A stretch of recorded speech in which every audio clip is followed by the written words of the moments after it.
There he is. What's going on, Tom? How are you, mate? Good to see you. Come on, buddy. I like the shoes. I like the shoes a lot. Oh, thank you very much. How's it Come going? on, Good to bring see it in, bring it in. How are you, bud? You well? I'm all right. I'm good, mate. Look at this. Oh, Feeling oh, good? Yeah, big, don't I? Oh, nice and big. What do you reckon? It's a big place. It's an empty arena. Good energy in here. Obviously, it's cold. We've got the thing on the, we've got the ice on the floor, but Do you ice skate? never ice skated in my life. Me neither, mate. Oh, I Me have neither. actually, but yeah, I'm not very good. I'm like Did a you baby. fall over? I fell over, of course I You did. won't be falling over Saturday night. No. Definitely not. Look at that banner. Look at that advertisement. Tom Aspinall, Sergei Pavlovich, heavyweight title. You've always felt that this was going to happen. What, fight for the heavyweight title or fight in MSG? Well, I mean, they're both the same thing, really. You always felt that you were destined for greatness, that Yep. you were going to be in this position. This is not because of Jon Jones injuring himself. That's kind of, you know, if you leapfrogged, you maybe jumped the queue or, you know, sped things up. But you were always going to be here. That's what I believe. That is honestly what I believe. Like, I feel like I'm going to be heavyweight champion of the world. And I didn't know if that's going to be this weekend or in 5 years or like at some point I'm going to be heavyweight champion of the world before this career's over. So yeah, I didn't expect it to be, you know, I got the call on 2.5 weeks notice. I didn't expect it to be this weekend, but I still think I'm going to win. Well, before we get into all that, obviously we're both from the northwest of England. Yep. Beautiful place, humble background, humble beginnings. Now you're here, one of the biggest cities on planet Earth, in the most iconic arena, fighting for the most prestigious belt in all of combat sports. Tom, if you win, you're gonna be the baddest man on the planet, AKA, as we would say from our neck of the woods, the hardest man on the planet. No man alive can beat you in a combat fight. Yeah, I would agree. I would agree. I definitely agree. But, you know, there's still Jon Jones lurking around there, but who knows if he's going to come. I don't know. I don't know what he's doing. I don't know him personally or anything like that. But I honestly think I can win. Mate, I'm not going to show up to a fight, fly across the world and sign a contract if I don't think I'm going to win. So obviously I'm here to win and nothing else. Let's go back a little bit, though. Last year against Curtis Blades, right? You went out there. We all know what happened. You injured your knee. You had some time out. We've spoke at length about this, but for people that weren't privy to those conversations, tell me about some of your darkest times. I mean, being injured as a professional athlete is one thing. I mean, being injured in general, it's not a good spot to be in. It's quite depressing. It hurts, especially when you have surgery, mate. My leg was all busted up. I couldn't walk. My knee was all swollen up. To be injured as a professional athlete is something that I'm obsessed with training. I love training, train twice a day, regardless of if I've got a fight or not. Being unable to do that and not knowing when I'm going to be able to train and fight again, it's difficult, mate, mentally. And for it to happen in front of like literally millions of people on a massive fight, like that was the biggest fight in my career at the time, a massive fight in front of the O2 Arena, home fans and everything, mate, it was some of the most depressing times of my life. I'm not even just going to say career. No. It was some of the most depressing times in my life. But to be honest with you, now, like a year and a half later, I'm really, really glad it happened because my life's so much better because of it. Well, I was going to say, do you feel that in a funny, weird, roundabout way, that it was always meant to be because you had that time away? Yeah. It made you realise how much you would miss the sport, how much, you know, the sport meant to you. And being away from it, when you came back, you told me that you were a different version of yourself, more disciplined and even hungrier to find yourself in a position like this. I honestly didn't realise how much I wanted it until it was almost taken away from me. Yep. And I know that sounds a bit sad and superficial, and I was definitely hungry before, but when it's almost taken away and you're literally left with a choice, because mate, there were some times there when I was like, I'm not sure if I want to do this anymore. And them thoughts almost like pushed me further to be like, right, I really want to do it now. Do you know what I mean? I don't know, it was just, I was in such a dark spot for a few days there, and honestly, I felt like I could have retired and just quit. And I think when you're in that kind of mindset and you come back from it, it just gives you so much confidence. Well, when you did come back, Yep. I mean, your confidence was sky high. You looked, and I've said this, and I'll still stand by it. I thought you looked like a Muhammad Ali in there. The movement was absolutely phenomenal. Yep. You were so agile, and you always have been. Yep. But you looked better than ever. You didn't look like you were coming back from a year off, and the performance was unbelievable, and the finish was spectacular. I mean, talk us through that moment. Well, I got 2 legs now, mate, so it's excellent. Comes in handy. I can move around really well on them. I think I'm definitely I think I move even better than most middleweights, to be honest. I'm not like blowing my own trumpet. I'm being honest. I mean, I had good movement. I don't know. I think mine's a bit better, to be honest. You know, well, you got two eyes. Yeah. Well, that's true. I'm bumping into walls. No, I'm trying to be like the best mover that the heavyweight division has ever seen, and I think I'm well on my way to doing it. But yeah, I just feel like I've got two legs now. I feel like all my personal life is really good. Like everything's geared towards success. Me. Yeah, exactly. Being dialed in. Whereas focused. before I was a bit like in between being like a normal person and being like one of the best heavyweights ever. And since the injury, I just wanted to put all my focus, everything. I mean, I've always trained hard, but it's not, mate, this is something that I'm realising now, especially as I'm getting older and more experienced. Like, everybody in the UFC trains hard, mate. You can't just train hard and expect good results. You have to be smart. It's about how you're living outside the gym. It's about how you're living your lifestyle, the people you surround yourself with, your training situation, your training partners, your personal relationships. Everything has to be geared towards your goals. It can't just be like, yeah, I train really hard and then you're going out drinking every night, you're getting chips on the weekend, and you can't be doing stuff like that. Fries. For the Americans. Apologies, yeah. Come on, they're not all from Lancashire. I know, sorry, but you know what I mean. It's like chips everything. and gravy. The chips and gravy. They are love good it. though. Absolutely love them, mate. Chips Absolutely and gravy or love chips and curry sauce? I like chips and gravy personally, yeah. Right. Yeah. But you like gravy on your fish and chips? That's controversial, isn't it? But I actually like it, yeah. Peas? No peas. No peas. No. Anyway, enough of that. I said after your last win that you would smoke Jon Jones. Now, you always said you wanted to slow roll it. You wanted to take your time. You wasn't in a rush. Certainly that's changed. Yeah. But when I said, I think Tom Aspinall is the future of the heavyweight division, I think he smokes Jon Jones. Did you think yes, 100%? Or did you think, hold on, Mike, I appreciate that, but I don't know if I'm ready for that? I wouldn't say I'd smoke him because I've got a lot of respect for Jon Jones. I think Jon Jones is one of the best. As do I. He's one of the best fighters ever to grace the octagon. But I think I can beat him, yeah. Yeah. I do, and I think that if I didn't have that mindset, mate, it's really difficult. I know that you understand what I'm saying because you were obviously a champion yourself. But I think that some people like watching this or watching film of fighters' interviews and stuff, they'll look at it and think, he's so cocky, like, he's just a... But you have to think like that. Like, why would I be here fighting in Madison Square Garden against one of the most dangerous guys in the UFC if I didn't think I was going to win? Like, you have to believe stuff like, I can beat Jon Jones. Otherwise, what's the point in doing this sport? Confidence is the biggest weapon, but it can also be a detriment to 100%. a fighter, but it's absolutely imperative to have the confidence. Now, when I was younger, I always thought I would find myself in the position that I did. When did you have the realization, you know, as a young man, that, hold on a minute, this is who I am, this is what I'm capable of, and this is what I'm going to do? Oh, when I got to the UFC and started winning, realistically. But what about as a young man? Because you're a big guy. Yeah. You used to work on doors. Yeah. You know, I know you're not a thug or anything like that. You're a very well-behaved man. But you've always been able to handle yourself. Yeah, definitely. I just didn't know if I could compete at the top level. Really? When I started doing it, mate, under pressure, against really good guys, and especially like I fought Arlovski when Arlovski was on a 5-fight win streak, and obviously he's a former champion himself. When I beat him, I was like, oh, I'm pretty good. Like, I can beat anybody. And then I started beating other top guys. And yeah, I think once you get wins going and you get a bit of momentum behind you, like, it just solidifies the belief in yourself. I always thought I could do it. I didn't know until I started getting wins over guys like that. So let's talk about momentum. 6-1 in the UFC, Yeah. right? 6-1. And the one, let's be honest, is because you injured your own knee. Yep. Can't take away from Curtis Blades' achievement. You know, you both went in there. We know the rest. Sergei Pavlovich, 6-1 in the UFC as well. So there's a lot of similarities there. You finished all of your opponents in either the first round or the second round. He's finished all of his opponents as well. Yep. How does this fight go down? A lot of similarities there, mate, isn't there? A lot of And similarities. listen to this stat as well. I'm the guy in the UFC with the shortest fight average.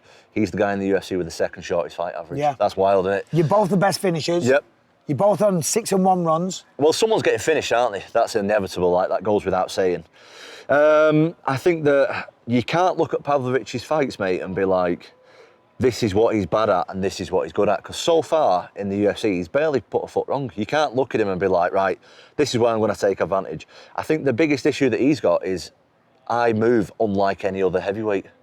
I do things completely different, completely unconventional to anyone else in the heavyweight division. So he needs to I wouldn't say he just needs to be worried about me, but he's not going to be expecting things that I do. I don't just stand in front and bang flat-footed like a lot of these other heavyweights. I do multiple attacks, multiple fakes. I can grapple, I can strike, I can do all of it. So that's the biggest advantage I've got over him, is that he's no idea what I can really bring to the table. So when you say he hasn't put a foot wrong, am I correct in thinking he threw a kick against Alistair over him? He got tripped. He got tripped. So he was from a tie clinch, he tripped him. So they were in the tie clinch. Yeah. Overeem trips him, gets top position, and finishes him. Yeah. So what does that tell you? Because you have a history of taking people down, and once they hit the ground, it's over. Yeah. It's a wrap. Mm-hmm. So do you fully believe that when you put Sergei Pavlovich down, if you can put Sergei Pavlovich down, that's the beginning of the end? I don't know, because we've seen him for minimal time in the octagon on his back. Like you say, the short amount of time that we have seen, he's not looked great, I'll be honest. He got finished, he got knocked out from that spot. But at the same time, this is heavyweight MMA. It's a bad spot to be in at heavyweight, mate. Big guy like Overeem raining down punches and elbows on you, it's difficult to get up. But if I put someone on the back, they're getting finished. Simple as that. Look at my career, look at the fights that I've done. There's not many people get up once I put them there. And if they do, I return them straight away. And that's definitely an advantage that I've got, is if I put him on his back. So obviously we're friends, but the crazy thing is that I got my title fight on 2.5 weeks' notice. Wild. You got yours on 2.5 weeks' notice, and as you've told people very kindly, I texted you straight away and I said, it's not about the 2.5 weeks. It's about a lifetime of work. But Sergei Pavlovich has been preparing the whole time. Right? He was the backup fighter for Jones or Stipe if they fell out. One would assume that he's been working a lot of takedown defense because they're both wrestlers, working getting back to his feet. What do you think that he was working in that training camp? And what do you think in that preparation might cause issues for you? Well, the thing with Stipe and Jones, they're both really good all-rounders, aren't they? So he's going to be working on his overall game. He's going to be good everywhere, mate. Like you say, he'll be working a lot, getting back to his feet. His game is a lot of forward pressure, a lot of punches in bunches. He's a big, strong guy. He's got awesome power in both hands. So, mate, I personally think he's the most dangerous guy in the UFC. Like you say, 2.5 weeks. That's not a training camp. I'm not bothered what anybody says. No. A training camp isn't 2.5 weeks. You got 1 week training and 1 week traveling. 1 week's fight week, so that's not a training camp. But as you said, the advice, that's helped me so much, by the way. So I really appreciate that. I've been training, mate, 15 years.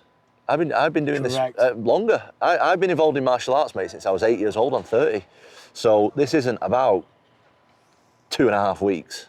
Do you know what I mean? Ideally, I would have liked 10 weeks, but I've not got that. So I can't sit here and cry about it. I'm here. I'm expecting to win. So, but the 2.5 weeks, that's more than long enough. To switch this on. Definitely. To switch the mind on. To formulate a game plan, to take a quick look at him and say, hold on a minute, here's what I bring to the table. These are my skills. I believe in myself. And here is how I beat this man. And going mentally prepared and confident. And I think it actually works. I actually feel super relaxed this week, which usually on fight week, I'm quite tense. And so far, I feel quite relaxed. I'm like, I'm in New York, flew across the world, fighting the most dangerous guy for the heavyweight title, but I've not really had that much time to think about it, mate. I had to do me week or so training, sort my visa, and I'm here. I've not had 10 weeks to think about it and build it up to this big thing in my mind. I'm here, got a couple of days now, and I'm fighting on Saturday. So I think it works well for me mentally as well. Man, I'm excited for you. I really am. So it's going to be good. So the game plan, if I'm coaching you, yep. Here's what I say. Here's what I say you do. You light on your feet. Yep. Right? You like Muhammad Ali. You float like a butterfly. You sting like a bee. You move like the best middleweight on the planet. Thank you. His name was Michael Bisping. You get in, you use your jabs. Yep. You use your speed, in, jab, out. In and out movement, in and out movement. Yep. You have him swinging at fresh air. And then you level change, you shoot, you take him down. Yep. Does that sound like a game plan that you and your father have been talking about? I'm not going to tell you, am I? I'll tell you off camera. But I mean, it's not exactly rocket science, let's be honest. No, do you know what I'm going to do? I'm going to walk into the middle of the cage. Spinning wheel kick? I'm just going to walk into the middle of the cage and have an absolute bang out with him. Oh, and just have a war. Yes. That's exactly what I'm going to do. For the fans. For the fans, mate. For the fans. Never mind legacy. Exactly that. Yeah, that's exactly what I'm going to do. I'm going to do the same as every other opponent's done to him. I'm going to walk into the middle of the cage and start swinging with him. Well, that would be lovely to see, but it wouldn't be advisable. And listen, no. To be fair, you could knock him out. Of course, You've mate. got massive power. Of course I do. I know. You've I've been knocking him sparred out. extensively with Tyson Fury. Yep. How many rounds? Oh, hundreds. Hundreds. Hundreds? Yeah, hundreds. Yeah. So you can handle yourself on the feet, but that's not the smart approach. You've got a high fight IQ. I know. You've got a lot of experience. You've got a lot of skill. You've got great wrestling. Where's the confidence levels at? Oh, hi. I honestly think that I'm one of the best finishers in the UFC. I agree. And as corny as it might sound, you've got to be in it to win it. And I'm here. So I've got a chance of winning, 100%. It's heavyweight MMA. Regardless of training camps and how long I've had to prepare and everything, mate, I'm here. And if I have to hit you once, and that's the same as he can do with me. Yeah. He has to hit me once, I have to hit him once as well. But if I'm not here, I've definitely got no chance of winning. So I'm here, and it takes one shot, mate, in this division. I hate to bring myself back into it, but when I was fighting for my belt, I kept telling myself, this is my destiny. Yep. I was destined for this. Do you feel that this is your destiny? That's what I've been saying all week, mate. That's exactly what I've been saying all week. It's almost like, I don't want to talk about manifesting and all that like woo-woo crap that people talk about, but I honestly think that everything has kind of subsided and moved itself around for me. And like I say, I don't sit in front of crystals and do a load of meditating and all that stuff, but I honestly think that it is my destiny to be in there on Saturday. There's no other place anywhere on earth than I would rather be than in the octagon, in this arena on Saturday night fighting Sergei Pavlovich. I can honestly, like, hand on heart say there's nowhere else in the world or nothing else I'd rather be doing than in there on Saturday night. You told me that you went to UFC 70 in Manchester. Yep. You went into the crowd. That was my first time fighting in the UFC in Manchester. You went into the crowd. You were watching the weigh-ins. Yep. A fighter walked out, Yep. got on the scale. You looked at him. You thought, oh, wow, this guy's amazing.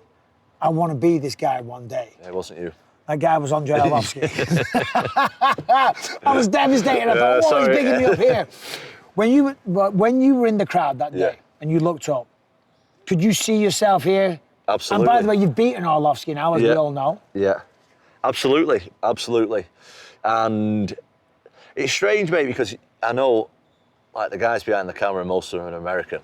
But I know that you can relate to it, being a guy from the northwest of England.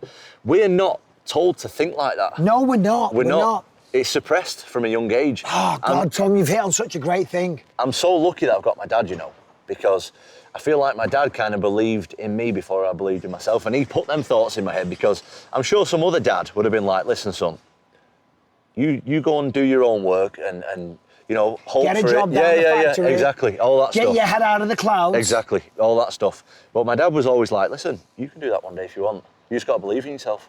And that stuck with me since UFC 70, was it, or whatever it was. Like, that stuck with me. And I always saw myself up there one day. Mate, when I hear that crowd roaring, it's like I'm meant to be here, like I was born to be here. It's hard to explain. It sounds kind of corny, but I honestly feel like that's what I'm supposed to do. I'm so glad you said that, though, because obviously I live out in the States now. Yep. And out there, it's all about self-belief and empowerment and it's amazing. Ambition. Yep. And, and people do speak about their dreams. And, Yep. From where we're from, people think you're out of your mind. Yep. They think you're arrogant. They think you're confident. They think you're deluded Yep. to even dare to speak these kind of words. It's like, stop, this guy's out of his mind. Go and get a job down the factory, and be humble. What are you talking about? But Definitely. here you are, proving everybody wrong. Bringing that belt back, bringing the heavyweight strap back to England, back to the UK. What's that going to mean to you? Oh, mate, that's going to mean so much to me, honestly. Honestly, that's going to mean... I can't even put it into words what that'll mean. It's just massive. It's just absolutely massive. To be the first UK heavyweight champion. Only the third champion in the UFC from the UK, after, of course, you and Leon Edwards, who I look up to massively. Mate, that is something. That is something special, and I just can't wait for it. What round?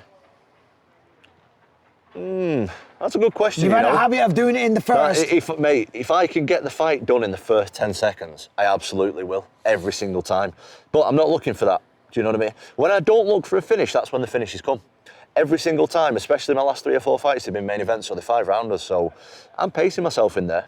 I'll be pacing myself in there on Saturday as well. I reckon second or third. I think I can finish him in the second or third, but if it's a 5-rounder, I'm happy with that as well. But mate, let's not get anything twisted here. If I can finish him with the first punch, I absolutely will. You and your father in my opinion, have one of the most beautiful relationships. Thank you, mate. That I truly agree. mean that in all of combat sports. Wherever you go, Yep. your father's there, and I know how much he's guided you, and obviously been a father and a mentor and a coach and all the rest of it. And he's been in it. He's been there every step of the way. What is rule number one Saturday night? What is the main thing that he is stressing to you over and over? What my dad always says to me, I think my dad is honestly like a specialist in heavyweight MMA. Honestly, like, he knows, like, at the gym now where we train, it's only really heavyweights, so he's like a specialist in heavyweight MMA. And the general rule that he has is, don't get hit, don't let him get on top of you. They're the two general rules for heavyweight, so we're sticking with that, mate. We've got to stick with that. Defense is very, very important for like his philosophy.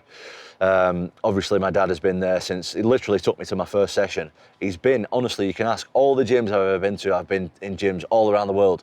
My dad is literally at every session, near enough that I've ever done, from me being 8 years old to me being 30 years old. And, mate, I would nowhere near be anywhere close to what I am now without him, so I'll listen to everything he says. And rightly so.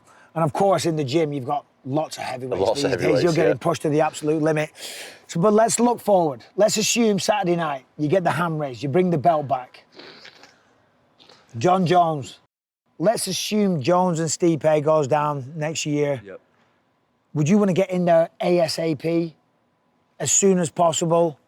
Do you want Jones to win? Do you want Stipe to win? Do you have a preference? Well, I'm just a massive fan of both, to be honest.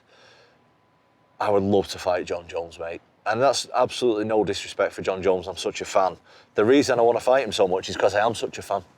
And he's one of the best ever, if not the best ever. And I want to test myself against that. Before this is all said and done, I would love to fight Jon Jones, 100%. If you could beat Jon Jones, these are lots of ifs. Yep. But there are lots of ifs that I truly believe are possible. You beat Sergei. Yep. You beat Jones. You go on a legendary run. You go down as the greatest heavyweight champion in the history of the UFC. Have you allowed your mind to go there? Yes, plenty times. Are you going to be the greatest UFC Yes. heavyweight champion? Yeah, I honestly think so. I honestly believe it. Again, we're going back to that deluded talk again, but I think you have to be a little bit deluded to be successful in anything. Not just MMA, in anything. You have to dream big and yeah. But first of all, mate, I've got a massive fight on Saturday. This guy is a seriously dangerous guy, so right now I'm not thinking about that kind of stuff, but do I think I'll be one of the best heavyweights ever? Absolutely. Why else would I be doing it? I think that's a great place to end this. Tom, I'm proud of you. Thank you, mate. I truly mean that. Thank you, mate. All the best.